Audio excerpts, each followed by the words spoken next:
Hi, I'm Christie Ralston, and I am an associate attorney for San Francisco Baykeeper. My presentation today will focus on the regulations of unprotected flows as addressed in Box 4 of Alternative 6A, the inherent illegality of any alternative, including 6A, that includes voluntary agreements, and the shortfalls of the board's proposed implementation of the current unimpaired flow alternative, including 6A.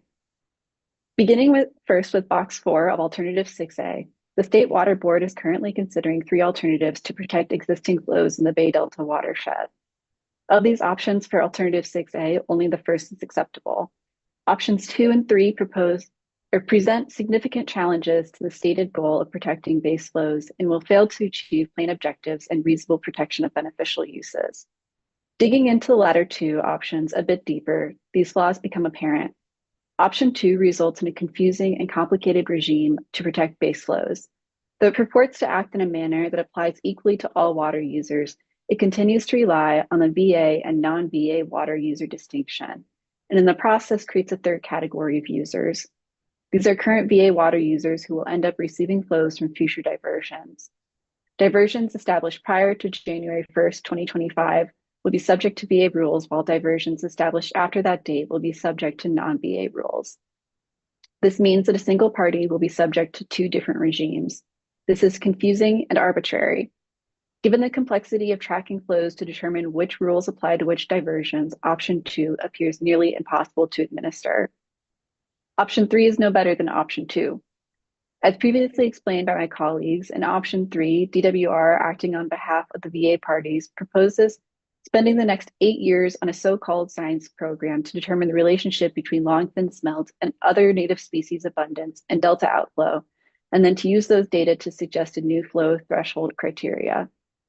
DWR claims that this is necessary because base flows are apparently not the subject of extensive analysis.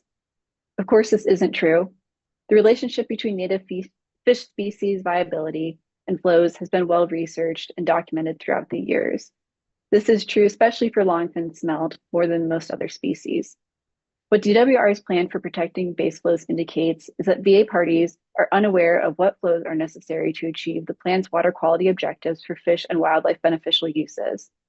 As we demonstrated in our comments on the Water Board's draft staff report, the best available science indicates that the flows resulting from those pledged by VA parties will not reasonably protect native fish species and achieve other plan objectives. This is cause for particular concern given that DWR's proposal would operate at these levels for 8 years, the proposed length of the VA program. In particular, Fish and Wildlife Services recently determined that it is likely that longfin smelt population sizes will dip below recoverable levels within a decade if current conditions persist. To protect against these potentially calamitous results, option 3 should be rejected. DWR may continue with its studies of longfin smelt life cycles, but until its analyses are finalized, this board should require implementation of unimpaired flows proposals to ensure protection of vulnerable native fish species. Taking a step back, any alternative plan, including Alternative 6A, that includes voluntary agreements is inherently illegal as proposed in the POI. Proposals that include VAs treat water users differently on the basis of undefined metrics and essentially assure that water quality objectives for fish and wildlife beneficial uses will never be achieved. Under a proposal that includes VAs, there will always be at least two categories of water users, VA water users and non-VA water users. Non-VA water users will be subject to regulations requiring 55% unimpaired flows, while VA water users will be subject to their own agreements.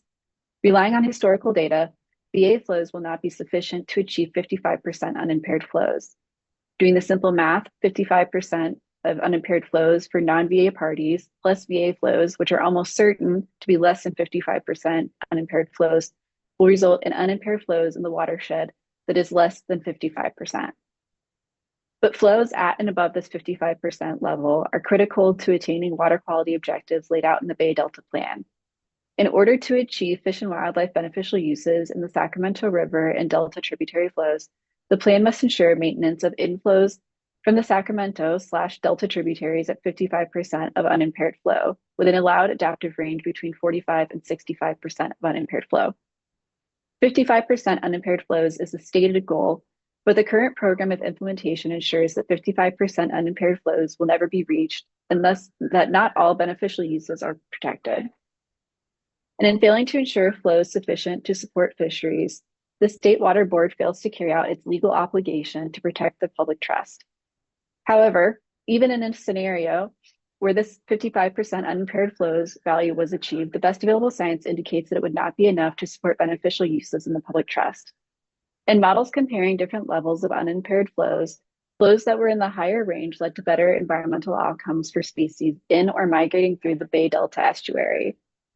These higher levels of delta outflow protected a number of nationally and state-listed endangered fish species, including winter-run Chinook salmon, delta smelt, longfin smelt, and white sturgeon.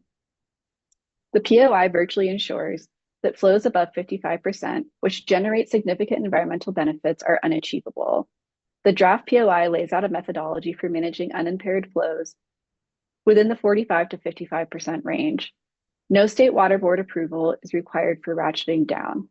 On the other hand, implementation of flows greater than 55% are only allowed when required by the state water board. By requiring state water board approval, the POI creates a highly unlikely and potentially even illusory chance of unimpaired flows approaching or reaching 65%. Rather than adopting a program of implementation based on multiple compliance pathways that legally treat water users differently and unimpaired flow ranges that do not protect beneficial uses in the public trust, the board should instead develop a credible and clear mechanism for implementing plan objectives. These mechanisms should focus on equitable allocation of responsibilities necessary to achieve the mandates of the Clean Water Act, reasonable protection of beneficial uses in the public trust. While we recognize that water rights priority is an important factor, it is a factor subordinate to the doctrines of reasonable use and public trust.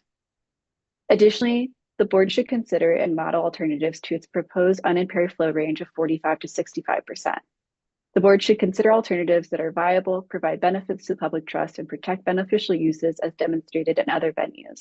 Specifically, this board should consider building upon Alternative 3 of the Central Valley Project Long-Term Operations EIS.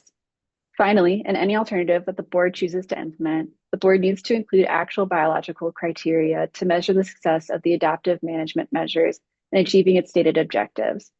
Without the biological criteria acting as a metric, adaptive management is at best a guess and at worst a harmful threat to fish and wildlife.